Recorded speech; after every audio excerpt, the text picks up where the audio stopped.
আজকে আমরা যার যে ঘটনার বিরুদ্ধে প্রতিবাদ জানাচ্ছি সেটা কোনো যুদ্ধ না, সেটা আসলে গণহত্যা এবং নির্বিচারে গণহত্যা। গণহত্যা কি জিনিস আমরা ৭১ সালে দেখেছি। গণহত্যা কি জিনিস মায়ানমারের রোহিঙ্গারা দেখেছে, যারা আমাদের দেশে আশ্রয় দিয়েছে। এক সময়ে এই গণহত্যা হিটলার করেছে। গণহত্যা ছিল ইহুদিদের। হিটলার আত্মহত্যা করেছে, কিন্তু হিটলারের মৃত্যু ঘটেনি।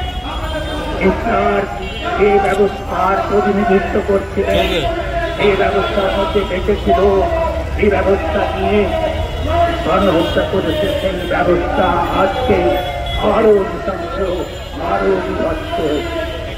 এ ঘটনা, যে গণহত্যার ঘটনা ফিলিস্তিনে ঘটছে, সেটা অবিশ্বাস্য। যেভাবে মানুষ হত্যা করা হচ্ছে, শিশু হত্যা করা হচ্ছে, সেই তুলনা ইতিহাসে খুব বিরল। মানুষ জাতি যদি বেঁচে থাকে, মানুষের সভ্যতা যদি বেঁচে থাকে, তাহলে এই যে ঘটনা, সেই ঘটনাকে অবিশ্বাস্য মনে হবে।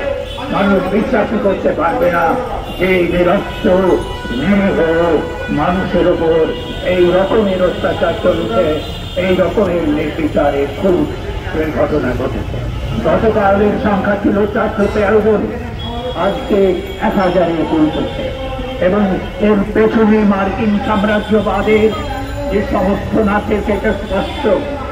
আমরা দেখতে পাচ্ছি যে ডোনাল্ড ট্রাম্প তিনি যখন নির্বাচনে দ্বিতীয়বার দাঁড়াবেন, তখন মনে হয়েছিল যেটা অবিশ্বাস্য ঘটনা। যে কলঙ্কের মধ্য দিয়ে ডোনাল্ড ট্রাম্প বিদায় হয়েছিলেন, সেই কলঙ্কজনক, সেই অত্যন্ত নিম্নমানের মানুষ, নিম্ন নৈতিকতার মানুষ, সেই মানুষটি আবার নির্বাচিত হয়েছে। এবং সেই নির্বাচনে সেই ডোনাল্ড ট্রাম্পের কারণে আজকে এই নৃশংসতা, আজকে এই ঘটনা ঘটছে। সারা পৃথিবী জুড়ে আজকে মানুষ বিপন্ন হচ্ছে, সভ্যতা বিপন্ন হচ্ছে। আমরা চাই এটা আমাদের কাছে পরিষ্কার যে এই গণহত্যা হচ্ছে সাম্রাজ্যবাদী, পুঁজিবাদী গণহত্যা।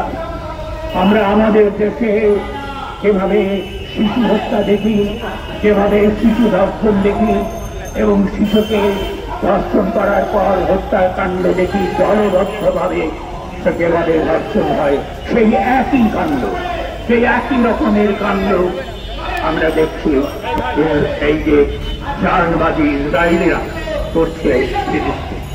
আমরা আমাদের দেশে ভূমিদস্যুতা দেখি, সেই ভূমিদস্যুতার এই অনেক অনেক বড় রকমের ঘটনা ঘটাচ্ছে আজকে ফিলিস্তিন।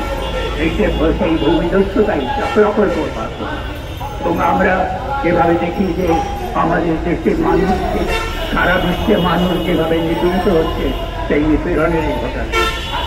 কাজে আমাদের প্রতিবাদ আজকে সেই ব্যবস্থার বিরুদ্ধে, যে ব্যবস্থা এই গণহত্যাকে সম্মত করেছে। আমরা দেখতে পাচ্ছি যে আগের দিনে মধ্যপ্রাচ্য থেকে এর বিরুদ্ধে প্রতিবাদ হতো। আমরা দেখেছি যে মধ্যপ্রাচ্য লোকটা যেত রোজাকার যুদ্ধে পর্যন্ত অংশ নিয়েছে, কিন্তু আজকে মধ্যপ্রাচ্যে সেই প্রতিবাদ নেই। না থাকার কারণ হচ্ছে যে তারা সবাই পুঁজিবাদে দীক্ষিত হয়ে গেছে এবং ইসরায়েলের সঙ্গে স্বাভাবিক সম্পর্ক, অর্থাৎ বন্ধুত্বপূর্ণ সম্পর্ক করতে চায়। কাজেই এই লড়াইটা ফিলিস্তিনি জনগণের যে লড়াই, সে লড়াই আমাদেরও লড়াই। সে লড়াই বিশ্বব্যাপী পুঁজিবাদ সাম্রাজ্যবাদের বিরুদ্ধে লড়াই, এবং আমাদের যে সমর্থন, সেই সমর্থন এই পুঁজিবাদের বিরুদ্ধে সংগ্রামের প্রতি সমর্থন। এবং এটা আমরা বুঝতে পারছি পরিষ্কার আমাদের কাছে যে পুঁজিবাদ সাম্রাজ্যবাদকে যদি বিদায় করতে না পারা যায়, তাহলে এই ধরনের ঘটনা ঘটতেই থাকবে, ক্রমাগত ঘটতে থাকবে, এবং পরের ঘটনা আগের ঘটনাকেই ছাপিয়ে যাবে। যেটা আমরা ফিলিস্তিনে দেখতে পাই, যে নৃশংসতা, যে নির্মমতা, যে হত্যাকাণ্ড হচ্ছে, সেইকে ক্রমাগত বৃদ্ধি পাচ্ছে। কাজে এই পুঁজিবাদ সাম্রাজ্যবাদের বিরুদ্ধে যে সংগ্রাম, সেই সংগ্রামকে দেশে দেশে অব্যাহত রাখা দরকার এবং আমরা সেই সংগ্রামেরই অংশ। আমাদের প্রতিবাদ এই পুঁজিবাদের বিরুদ্ধে, সাম্রাজ্যবাদের বিরুদ্ধে। এবং এটা আমাদের বুঝতে হবে, বোঝা এটা পরিষ্কার হয়ে গেছে যে পুঁজিবাদ এবং সাম্রাজ্যবাদকে যদি বিদায় না করা যায়, তাহলে মানুষের এই সভ্যতা টিকবে না, এই গ্রহ মনুষ্য বসবাসের জন্য উপযোগী থাকবে না। কাজেই এই প্রতিবাদ বাঁচার জন্য প্রতিবাদ, এই প্রতিবাদ কোনো আনুষ্ঠানিক নয়, এটা বাঁচার সংগ্রামেরই অংশ।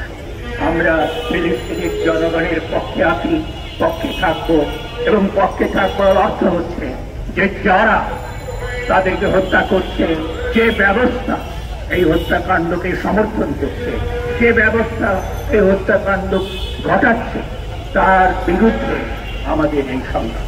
ফিলিস্তিনি জনগণের প্রতি আমাদের সমর্থন, সেই সমর্থন জানিয়ে এবং এই সংগ্রামে আমাদের যে সারা পৃথিবী ব্যাপী যে সংগ্রাম হওয়া দরকার, সেই কথাটা বলে আমি আমার বক্তব্য এখানে শেষ করলাম।